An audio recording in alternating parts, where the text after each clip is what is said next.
Shalom, salam sejahtera untuk kita semua, Bapak Ibu, saudara-saudari yang dikasihi Tuhan.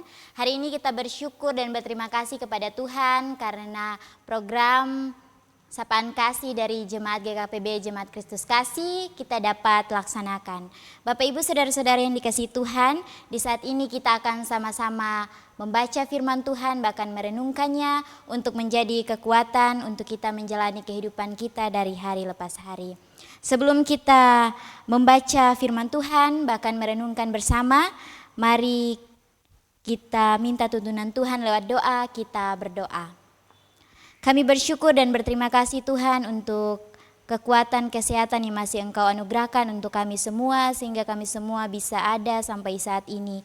Di saat ini Tuhan, kami akan membaca firman-Mu, bahkan merenungkannya. Biarlah Tuhan memberkati kami agar kami dapat memahami, bahkan melakukan itu dalam kehidupan kami dari hari lepas hari. Berfirmanlah kepada kami ya Tuhan, karena kami telah siap membaca bahkan mendengarkannya. Amin. Bapak Ibu, saudara-saudari yang dikasihi Tuhan, pembacaan kita di saat ini ada dua bacaan. Yang pertama terdapat dalam Yeremia 31 ayat 28 dan Titus pasal 2 ayat 11 sampai 12. Yeremia 31 ayat 28, firman Tuhan berkata, "Seperti tadinya aku berjaga-jaga atas mereka untuk mencabut dan merobohkan, untuk meruntuhkan dan membinasakan dan mencelakakan, demikianlah juga aku akan berjaga-jaga atas mereka untuk membangun dan menanam." Demikianlah firman Tuhan. Titus pasal 2 ayat 11 hingga ayat yang ke-12, firman Tuhan berkata, "Karena kasih karunia alam yang menyelamatkan semua manusia sudah nyata. Ia mendidik kita supaya kita meninggalkan kefasikan dan keinginan-keinginan duniawi, dan supaya kita hidup bijaksana, adil, dan beribadah di dalam dunia sekarang ini." Demikian firman Tuhan. Siapa yang bertelinga hendaklah ia mendengar, bahkan melakukan itu dalam kehidupan dari hari lepas hari. Bapak Ibu yang dikasihi Tuhan, dari kedua pembacaan kita tadi yang telah kita baca secara bersama-sama, di sini kita akan belajar firman Tuhan bersama-sama, dan saya akan membagi dalam 3 poin dalam penjelasan firman Tuhan. Yang pertama, Allah yang dahulu menghukum kini membentuk. Yeremia 31 ayat 28 menunjukkan perubahan sikap Tuhan dari menghukum Israel karena dosa mereka, menjadi membangun dan menanam kembali mereka sebagai umat-Nya. Ini menggambarkan bahwa Tuhan bukan hanya Allah yang adil, tetapi juga penuh kasih dan pemulihan. Poin yang kedua, kasih karunia yang menyelamatkan dan mendidik. Titus 2 ayat 11 sampai 12 menunjukkan bahwa kasih karunia bukan hanya untuk menyelamatkan, tetapi juga untuk mendidik. Kasih karunia mengajarkan kita untuk hidup benar, untuk hidup meninggalkan dosa, menghindari keinginan duniawi, dan hidup dalam kebenaran. Dan poin yang ketiga yaitu dari runtuh menjadi membangun.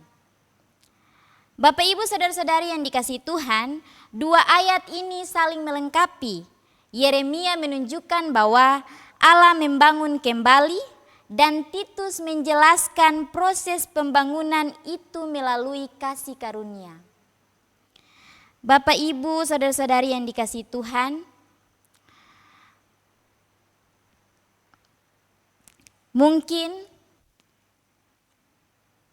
hari ini kita mengalami masa-masa sulit, bahkan juga jatuh dalam dosa. Tuhan tetap memiliki rencana untuk membangun kembali kehidupan kita. Dia tidak hanya menghukum, tetapi juga memberikan kesempatan kita untuk bertobat dan dipulihkan.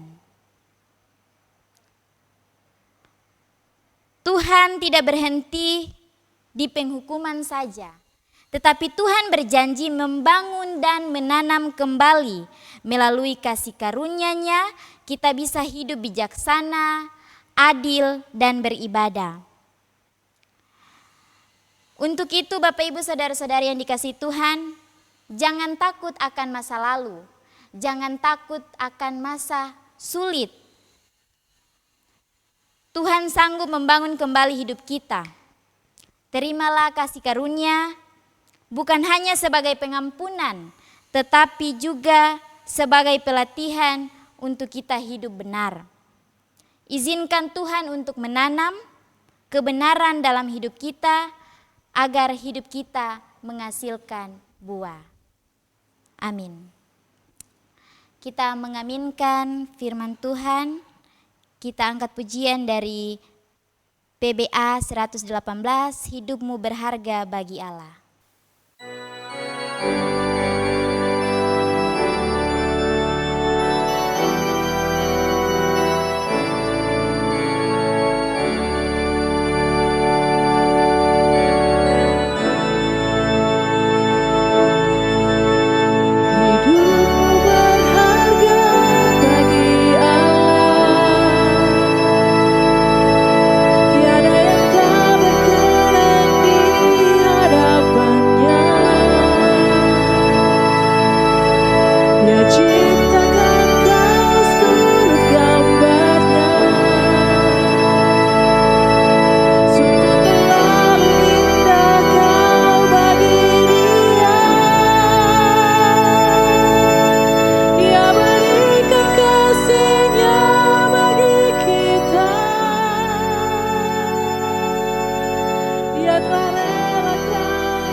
Bapak Ibu Saudara-saudari yang dikasihi Tuhan, kita akan berdoa bersama. Kita siapkan hati dan pikiran kita satu dalam doa, kita berdoa.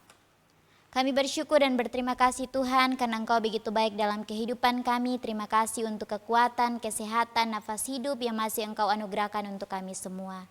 Di saat ini Tuhan kami bersyukur untuk firman yang telah kami baca bersama bahkan merenungkannya. Biarlah Tuhan memberkati firman ini agar kami dapat memahami bahkan melakukan itu dalam kehidupan kami dari hari lepas hari. Bapa di sorga, di saat ini kami berdoa untuk kami semua yang ada dalam keadaan sakit, biarlah Tuhan memberkati, datang berkati makanan, obat-obatan yang kami konsumsi agar lewat semuanya itu kami bisa mendapat kesembuhan yang berasal dari Engkau. Jika yang berbeban berat, Tuhan memberikan kelegaan seluruh kehidupan kami, aktivitas kami sebagai bapak-bapak, ibu-ibu, anak-anak. Dalam setiap tanggung jawab kami, Tuhan memberkati kami dimanapun kami berada. Kekuatan kesehatan selalu Tuhan anugerahkan untuk kami. Setiap pekerjaan Tuhan memberkati agar berkat Tuhan selalu mengalir dalam kehidupan kami. Tetap ajarkan kami untuk selalu percaya akan janji-Mu, selalu percaya akan janji-Mu untuk memulihkan hidup kami. Bapa yang kekal kudus di sorga, seluruh kehidupan kami, pergumulan kami taruh ke dalam tangan-Mu yang penuh kuasa dan kasih. Inilah doa kami. Hanya di dalam nama Tuhan Yesus kami berdoa kepadamu. Amin. Tuhan memberkati kita semua. Shalom.